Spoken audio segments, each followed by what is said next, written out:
हमारा आने वाला कल कैसा होगा, ये हम सभी जानना चाहते हैं। और अपने आने वाले कल के बारे में जानने का जो सबसे आम तरीका है वो है ज्योतिष विद्या यानी एस्ट्रोलॉजी। लेकिन एस्ट्रोलॉजी को घेर चुके हैं बहुत सारे मिथ्स, बहुत सारे कंफ्यूजन।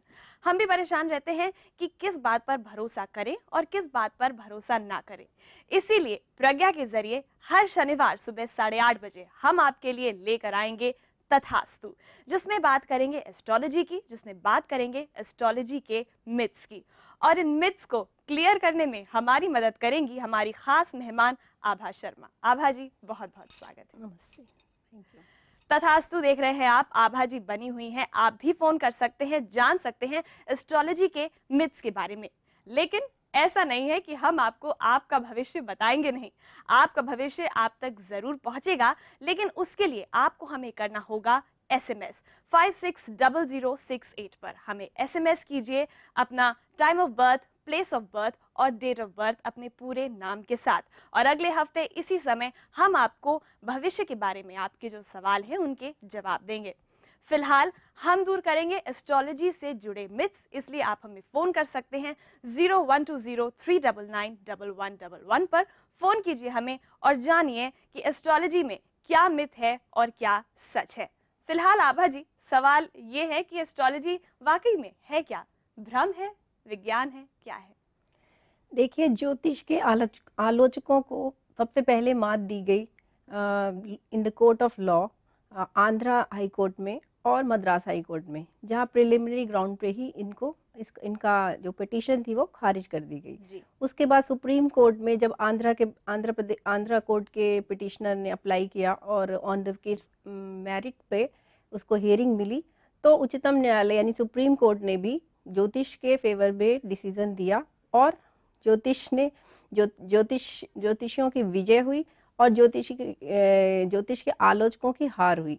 तो ये एक हैट्रिक थी। तो मिथ का तो सवाल ही नहीं है जब देश के उच्चतम न्यायालय ने इसको स्वीकृति दे दी है। जी, तो मिथ का तो सवाल ही नहीं है। वाकई में एस्ट्रोलॉजी विज्ञान है। एस्ट्रोलॉजी से जुड़ी कुछ और खास बातें आइए देखते हैं।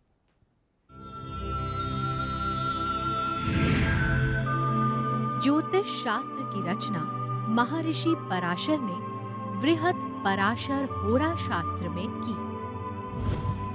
ज्योतिष शास्त्र, जिसको हस्तरेखा शास्त्र, अंक विज्ञान और रत्न विज्ञान की जननी कहा जाता है। 20वीं शताब्दी में ज्योतिष आलोचक जेफरे डीन और कई लेखकों ने इस पर रिसर्च भी किया। खगोलीय पिंड अपने क्रम स्थान से भूत और भविष्य की घटनाओं और प्रेडिक्शंस को समझाने में मदद करता है। रावण संहिता ज्योतिष का अभिन्न अंग है, जो रावण द्वारा रचित है और जिसमें ज्योतिष की बारीकियां भी हैं। लाल किताब रावण संहिता का अंश माना जाता है, जिसमें ज्योतिष से जुड़ी बातें बताई गई हैं। जियोफ्रे चौसर और विलियम शेक्सपियर जैसे कई लेखकों ने अपने लेखों में इस पर विश्वास जताया है। तो ये तो हुई एस्ट्रोलॉजी से जुड़ी खास बातें और एक कॉलर भी जुड़ गए हैं हमारे साथ। आइए उनसे बात करते हैं। हेलो। हेलो जी अनूप, क्या सवाल है आपका? सबसे बड़ी बात है कि मैडम मेरी जो डेट ऑफ बर्थ है 14/12/61 है जी। और जन्म का समय है 6:59 प्रातः, इलाहाबाद में है। जी। और प्रश्न ये है कि मेरा व्यवसाय बिल्कुल नहीं चल पा रहा है। मैं पिछले करीब 3-4 साल से परेशान हूँ बहुत। मैं जी। आमदनी कम हो गई मेरी और आर्थिक और मानसिक परेशानी बहुत है। जी। तो ये मैं जानना चाहता हूँ कि कौन सा व्यवसाय करना चाहिए मेरे को और किस लाइन में जाना चाहिए, तो कृपा करके बताइए आप। जी अनूप, फिलहाल तो आप मानसिक रूप से जो परेशान है उसके लिए राय आभा जी से जरूर जानेंगे, लेकिन एस्ट्रोलॉजिकली हम आपको ये जवाब दे पाएंगे जब आप हमें एसएमएस करेंगे 560068 पर। अपनी ये सारी डिटेल्स हमें एसएमएस करें। आपकी कुंडली को अच्छे से ध्यान में स्टडी करेंगी आभा जी और फिर आपको इन सारे सवालों का जवाब देंगी। फिलहाल थोड़े से परेशान लग रहे हैं अनूप, कुछ उनको एक सलाह दे दीजिए जब तक के लिए वो हमें एसएमएस करते हैं और आप उनकी कुंडली बनाती हैं। देखिए, ज्योतिष में कहा गया है कि दशा ही दिशा निर्धारित करती है। अब इनकी कुंडली देखने पे ही पता चलेगा कि दशा क्या चल रही है। अगर कुछ खराब ग्रहों की दशा चल रही है जिसके कारण इन्हें 3-4 साल से परेशानी का सामना करना पड़ रहा है, तो जी। वो दशा कब खत्म होगी वो कुंडली ही बता सकती है। और वो कुंडली भी हम पहले उसकी सत्यता उसकी परख करके कि वो सही आंकड़ों पे बनी है वो जी। देखेंगे, तो उसके लिए अगली बार देख सकते हैं। फिलहाल मैं इतना ही कहूंगी कि अभी इन्हें कम से कम अगर ये भक्ति करते हैं, भगवान का नाम लेते हैं, तो कम से कम एक मृत्युंजय मंत्र का ये जाप करें, जी। 108 बार प्रतिदिन अगर ये करें एक माला, तो इन्हें निश्चय ही कुछ आराम मिलेगा। जी, तो मृत्युंजय मंत्र का जाप आपको करना है, रेगुलरली करते रहें और अपनी डिटेल्स हमें एसएमएस करना ना भूलें, ताकि आभा जी आपकी कुंडली को अच्छे से स्टडी करें और फिर अगले हफ्ते आपको आपके सवालों का जवाब मिले। फिलहाल हम डिस्कस कर रहे हैं एस्ट्रोलॉजी से जुड़े मिथ्स के बारे में, तो आपके जो भी सवाल हो कि एस्ट्रोलॉजी भ्रम है या विज्ञान, जो भी डाउट्स हो आपके मन में, उसके लिए हमें फोन कीजिए। हमारा फोन नंबर है 0120399111। और फिलहाल एक और कॉलर जुड़ गए हैं हमारे साथ। हेलो जी पंकज, सवाल जी, पूछिए। Good morning ma'am. जी गुड मॉर्निंग पंकज, सवाल पूछिए। जी, मेरा ये कहना है, एक्चुअली मैं एस्ट्रोलॉजी की बुक्स वगैरह भी पढ़ता हूँ जी। और अभी तक मतलब जितने भी लोग आते हैं टीवी में उनसे सबसे मिल चुका हूँ, मतलब बहुत लोगों से मिल चुका हूँ। जी। और मैं इस पे रिसर्च भी करता रहता हूँ, देखता भी रहता हूँ, मतलब लेकिन अभी तक मुझे हर एस्ट्रोलॉजर मतलब कोई एक दूसरे से सिमिलर भी नहीं होता है। किसी की कुछ प्रेडिक्शन होती है, किसी की कुछ, और एक अगर मैं लेमन हूँ, मुझे कुछ नहीं पता है और जी। मैं किसी एस्ट्रोलॉजर के पास जाऊँ, तो मेरे लिए तो बहुत मुश्किल है डिसाइड करना कि ये जो बोल रहे हैं वास्तव में सच है या जी। क्या है। दूसरी चीज जो आती है वो आती है स्टोन्स की। स्टोन्स में किसी को कोई परख नहीं है आज के डेट में, ठीक है। अगर मैं लेमन में, दुकानदार कुछ भी दिखा सकता है, कुछ भी दे सकता है, मुझे नहीं पता है कि क्या है वास्तव में। मुझे लगता है प्रभाव है, क्योंकि मैं खुद ही इस चीज से जूझ रहा हूँ और मुझे लग रहा है जैसे मैं जी। कुछ कर रहा हूँ बहुत। यानी एक बहुत कॉमन सी परेशानी है पंकज की, जो हर आम आदमी के साथ होता है कि अलग अलग एस्ट्रोलॉजर्स से आप बात करते हैं और आपको अलग अलग आंसर्स मिलते हैं। इसका जवाब आभा जी से जरूर जानेंगे, पंकज को उनके सवाल का जवाब जरूर देंगे, लेकिन फिलहाल लेंगे एक छोटा सा ब्रेक। कहीं मत जाइएगा, जल्द लौटते हैं।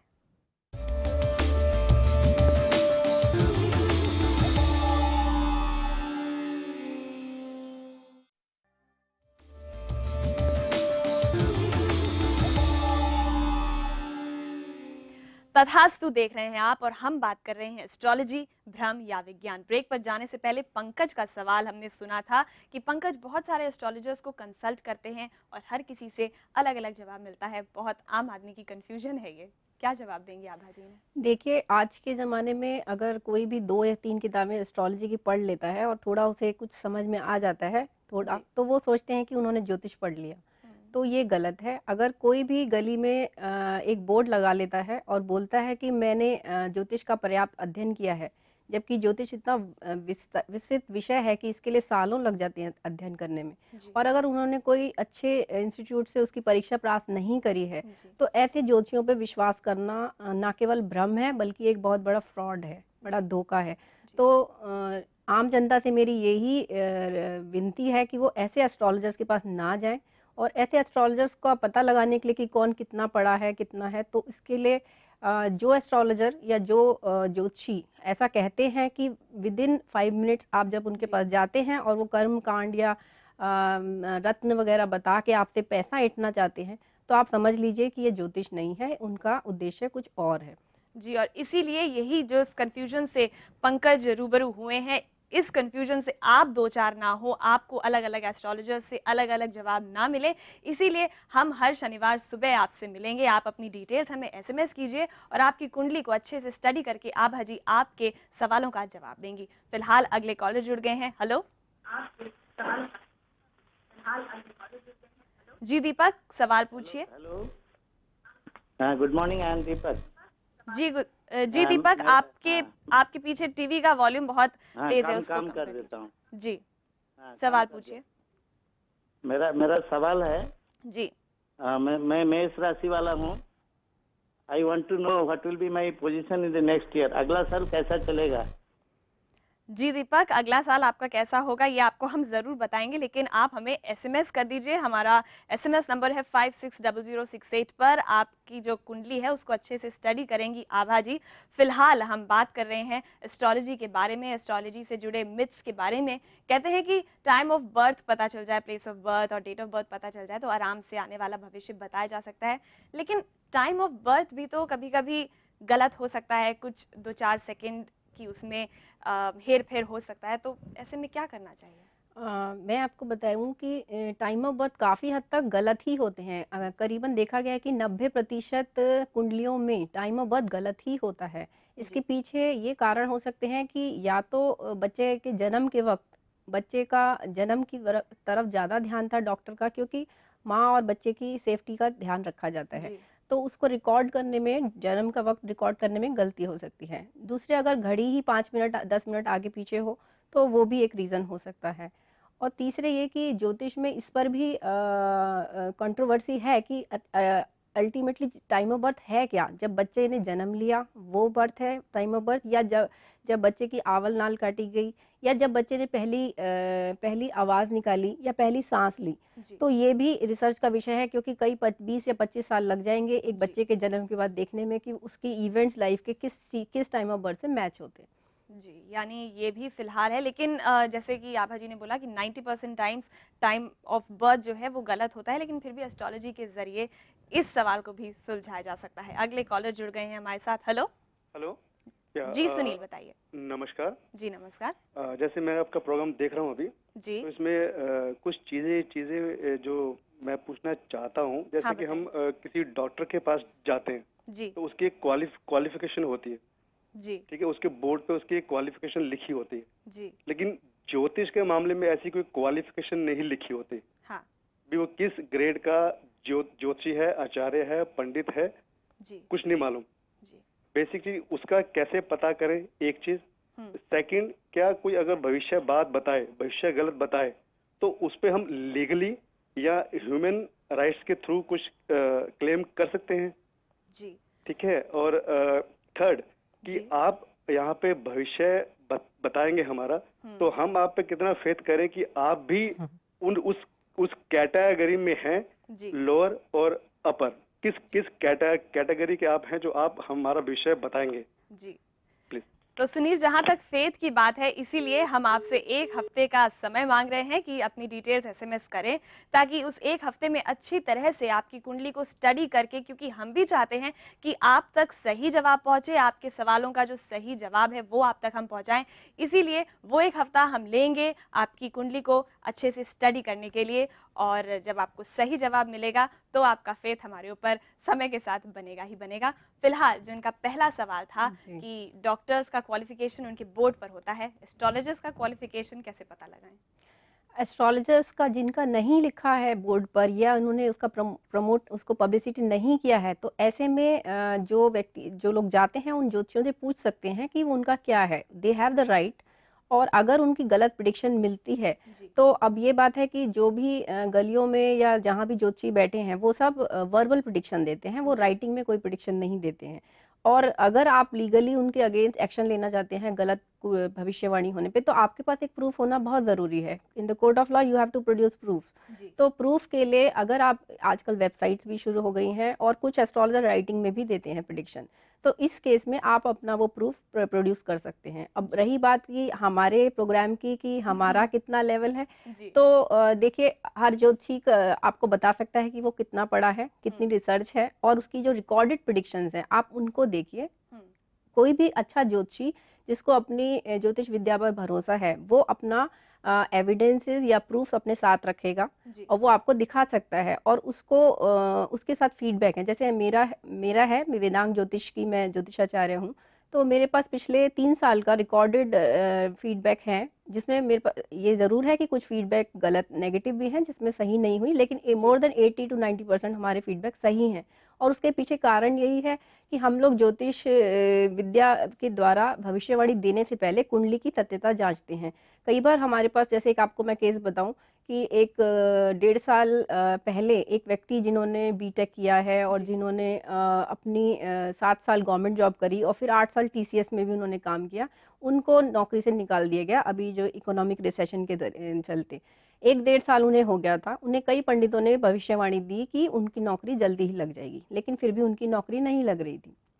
जब वो मेरे पास आए तो उनका भी यही क्वेश्चन था। उन्होंने मेरे को ईमेल किया। उनके डेटा के अकॉर्डिंग जब मैंने कुंडली बनाई तो वो मिथुन लगन की कुंडली बनी, मिथुन लगन। और जब मैंने देखा और उनके मैंने पास्ट फैक्ट्स मैच करे तो मुझे लगा ये तो कर्क लगन होना चाहिए। मैंने उनके जन्म राशि, उनके समय को, टाइम ऑफ बर्थ को 15 मिनट थोड़ा सा आगे किया तो वो कर्क राशि की कुंडली बनी और मेरे को लगा यह बिल्कुल सही बैठ रही है उनके जीवन के तथ्यों से। तो उसके बेसिस पे मैंने प्रेडिक्शन दी और वो मेरे पास रिकॉर्डेड है कि मैंने उन्हें कहा था नवंबर में आपकी नौकरी लग जाएगी। वो आई थिंक जून 2009 में मेरे पास आए थे, मतलब उन्होंने ईमेल में मेरे को मांगा प्रेडिक्शन, और उनकी अभी नवंबर में उनको ऑफर मिला और 5 दिसंबर को उन्होंने ज्वाइन कर लिया। सो इस तरह से ज्योतिष का अगर एक साइंटिफिक मेथड के थ्रू हम चलते हैं तो कुंडली की प्रिडिक्शन भी सही निकलती है और ज्योतिष के प्रति लोगों की राय भी अच्छी बनती है। जी, तो एक ट्रैक रिकॉर्ड जो है किसी भी ज्योतिषी का, वो अगर देख लिया जाए, और वाकई में ज्योतिष विद्या एक विज्ञान है, एक स्टडी है जिसको पढ़ना पड़ता है, और जैसे जैसे आप अपनी पढ़ाई में आगे बढ़ते हैं वैसे वैसे इस पढ़ाई में भी आगे बढ़ते हैं, तो जाहिर सी बात है कि कैपेबिलिटी किसी भी एस्ट्रोलॉजर की बढ़ती है। फिलहाल हमारे लिए वक्त हो गया एक ब्रेक का, कहीं मत जाइएगा, देखते रहिए तथास्तु।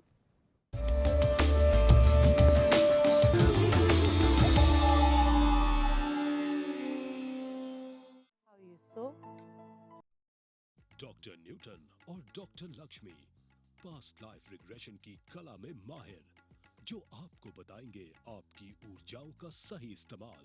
मिलिए लाइफ के कुछ ऐसे सीक्रेट से जो बेहतर जिंदगी के लिए है जरूरी।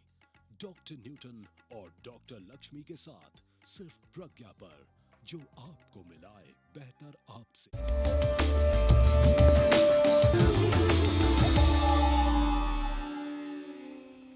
तथास्तु देख रहे हैं आप, और हम बात कर रहे हैं एस्ट्रोलॉजी से जुड़े मिथ्स के बारे में। आप भी हमें फोन कर सकते हैं अगर आपको कोई कंफ्यूजन हो एस्ट्रोलॉजी को लेकर। हमारा फोन नंबर है 0120391111, और अगर आप अपने भविष्य के लिए कोई सवाल जानना चाहते हैं तो फिर हमें एसएमएस कीजिए 560068 पर अपना date of birth, place of birth और टाइम ऑफ बर्थ और पूरा नाम, और अगले हफ्ते आपकी कुंडली को अच्छे से स्टडी करके आभा जी बताएंगी आपके सवाल का जवाब। फिलहाल हम क्लियर कर रहे हैं कि एस्ट्रोलॉजी क्या है, एस्ट्रोलॉजी में जो मिथ्स हैं। एस्ट्रोलॉजी तो बहुत पुरानी है, आभा जी माइथोलॉजिकली क्या रिलेशन है? देखिए, हमारे धर्मग्रंथ जो हिंदुओं के हैं, धर्मग्रंथ रामायण, महाभारत और पुराणों में भी सैकड़ों जगह ज्योतिष का वर्णन है। जैसे एक एग्जांपल मैं आपको देती हूँ कि महाभारत में आदि पर्व में व्यास ऋषि बोलते हैं युधिष्ठिर से कि आज का दिन तुम्हारे लिए शुभ है क्योंकि चंद्रमा इस समय पुष्य नक्षत्र में गोचर कर रहा है। यानी नक्षत्रों के बारे में ज्ञान तब भी था और उनसे उनके होने वाले इफेक्ट्स की उसमें जब गोचर होगा तो क्या फल मिलेगा यह भी देखा जाता था। तो ये एक छोटा सा एग्जाम्पल है। और इसी तरह जब भगवान राम जी को वनवास मिल रहा था तो उससे पहले दशरथ जी ने यह बोला कि मेरे जन्मकालीन नक्षत्र पे मंगल का गोचर हो रहा है और वह मेलेफिक प्लैनेट्स यानी शनि, राहु, केतु से ग्रसित हो रहा है, तो इसलिए मुझे बड़ी आशंका हो रही है कि आने वाला समय कैसा है। तो ये सब एग्जाम्पल्स बताते हैं कि ये ज्योतिष विद्या हजारों साल पुरानी विद्या है और ये हमारी हिंदू माइथोलॉजी या इथियोलॉजी से जुड़ी हुई है। जी, आभा जी कहते हैं कि एक तरफ ये कहा जाता है कि हम अपनी किस्मत खुद ही बनाते हैं, और एक तरफ ये भी कहते हैं कि जो किस्मत में लिखा होगा वो ही होगा। देखिए, पुराणों में और हमारे किसी भी ग्रंथ में ये नहीं बोला गया कि आप अपने मतलब अपना कर्म ना करें और सिर्फ भाग्य पे विश्वास करें। आपको भाग्य में जो लिखा है यानी दैव कृपा या जो भी लिखा है वह भी तभी मिलेगा जब आप पुरुषार्थ करेंगे जी। और जहाँ तक कर्मा थ्योरी का सवाल है तो मैं आपको बताऊं कि भागवत गीता में भगवान कृष्ण ने कहा है कि जिसने भी इस पृथ्वी पर जन्म लिया है, चाहे वह पशु हो, पक्षी हो, चाहे वह एक इंसान हो, उसको अपने कर्मों का फल भोगना ही पड़ेगा जी। मनुष्य योनि तो खैर कर्म फल कमाने के लिए मिलती है और दूसरी योनियां कर्म फल भोगने के लिए हैं। तो ये जो संचित कर्म है, हमारे जन्म जन्मों के कर्म, उनका फल हम इस जन्म में जो कर्म जितना फल हमें इस जन्म में भोगना है वह प्रारब्ध कहलाता है। प्रारब्ध हमारी कुंडली हमें बताती है और इस जन्म के जो कर्म हम कर रहे हैं वो क्रियामाण कहलाते हैं। तो प्रारब्ध, संचित और क्रियामाण, इन कर्मों का फल का जो कंक्लूजन निकलेगा वो हमें कुंडली बताती है। यानी दोनों ही बातें हैं कि जो हमने पिछले जन्म में किया है वो सब हम इस जन्म में भोगेंगे, और साथ ही काम तो करना ही पड़ेगा, कर्म करना ही पड़ेगा। एक और कॉलर जुड़ गई है हमारे साथ। हेलो। हेलो जी दीपा, सवाल कीजिए। मेरे को गुड मॉर्निंग पहले तो आप दोनों के लिए। Good morning Good Deepa. morning। मेरे को ये पूछना था मैम, मेरे दो बच्चे हैं, एक बेटा एक बेटी। जी। तो उनके पत्री में नाम जैसे जो लिखवाते हैं वो अलग है और मैंने उनके दूसरे नाम रखे हैं, तो इसमें क्या प्रभाव पड़ता है मैम? जी, जन्म पत्री में जो नाम होता है वो अलग है और आप जिस नाम से बच्चे को बुलाते हैं वो अलग है। क्या इससे जी, फर्क कुंडली में चंद्रमा जिस राशि में गोचर कर रहे होते हैं वो आपकी राशि कहलाती है, और वो जिस चरण में होते हैं, जिस नक्षत्र के जो जिस चरण में, उससे उनका पहला नाम का अक्षर निकाला जाता है। लेकिन जो सामान्यतः प्रचलित नाम होता है उसका अगर इन्होंने अलग नाम रखा है तो उसका असर तो होगा ही, क्योंकि ये कहा जाता है कि जो ध्वनि है जिससे आप पुकारा जा रहा है नाम, उसकी भी अपनी एनर्जी लेवल है। जी। तो ऐसा नहीं है कि ये बुरा ही हो सकता है या अच्छा हो सकता है, ये देखना पड़ेगा कि वो कितना मैच कर रहा है दोनों से। कई बार मैंने देखा है कि कुंडली के नाम से ज्यादा अच्छे नाम कई बार लोग अपने मन से या अपने प्यार से जो रखते हैं वो ज्यादा अच्छे जी। प्रतीत होते हैं। जी, चलिए अगले कॉलर जुड़ गए हैं, विक्रम हैं। हेलो। Hello ma'am. जी विक्रम, सवाल कीजिए। मेरा सवाल है कि ये जो हम शादी पे कुंडली मिलाते हैं जी। तो ये कितनी इम्पोर्टेंट होती है और इसका क्या प्रभाव पड़ता है, और जो ये दोष होते हैं जैसे मंगली दोष या काल सर्प दोष, जी। ये अफेक्ट करते हैं क्या लाइफ में? जी, शादी में कुंडली मिलाने का क्या महत्व है, और साथ ही मंगली दोष और काल सर्प दोष? हिंदुओं में जो विवाह संस्कार है उसमें क्योंकि विवाह आपके जीवन भर का आपका जीवन साथी चुनता है, तो उसमें कुंडली मिलाने से आपको फायदा तो होगा, क्योंकि अगर आपकी मेंटल कंपैटिबिलिटी आपके पार्टनर के साथ है, फिजिकल कंपैटिबिलिटी आपके पार्टनर के साथ है, तो आपको एक अच्छी सुखद जिंदगी मिलेगी। तो अगर कुंडली में कई बार लेकिन पंडित ऐसे करके डराते हैं कि मांगलिक दोष है तो आपने मांगलिक से शादी नहीं हो सकती, तो ये सब तो मिथ्स हैं। क्योंकि ऐसा रिसर्चेज में देखा गया है कि मांगलिक की नॉन मांगलिक से भी अगर कैंसिलेशन हो रहा है अन्य ग्रहों से, तो वो शादी सुखद हो सकती है, सफल हो सकती है। और साथ ही काल सर्प दोष की भी हाँ, बात की। दूसरा काल सर्प दोष जहाँ तक है तो ये तो एक मिथ है, काल सर्प दोष का तो कहीं वर्णन ही नहीं है ज्योतिष के ग्रंथों में। जी। ये जरूर है कि सर्प योग मिलता है जब कुंडली में केंद्रों में सारे मेलेफिक्स आ जाते हैं, या सर्प दोष हो सकता है कि अगर राहु पंचम भाव में बैठे हों तो बनता है।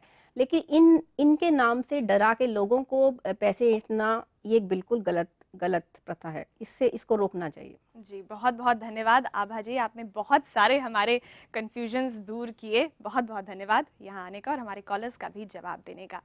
तो जिस तरह से आभा जी ने कहा कि ऐसी बहुत सारी बातें होती हैं जो आपको अलग अलग एस्ट्रोलॉजर्स कहते हैं और आप डर जाते हैं, आप इस तरह से ना डरें, आप इस तरह से कंफ्यूज ना हो। इसीलिए हम हर शनिवार सुबह 8:30 बजे आपसे मिलेंगे तथास्तु लेकर, जहां पर जो मिथ्स हैं एस्ट्रोलॉजी से जुड़े हुए वो दूर करने की कोशिश करेंगे। और साथ ही अगर आप अपने भविष्य से जुड़े सवाल जानना चाहते हैं तो अपना place of birth, time of birth, date of birth अपने पूरे नाम के साथ हमें एसएमएस कीजिए 560068 पर। अच्छे से आभा जी आपकी कुंडली को स्टडी करेंगे और आपके सवाल का जवाब हम अगले हफ्ते देंगे इसी वक्त। फिलहाल के लिए हमें दीजिए इजाजत और आप देखते रहिए प्रज्ञा, जो आपको मिलाए बेहतर आप।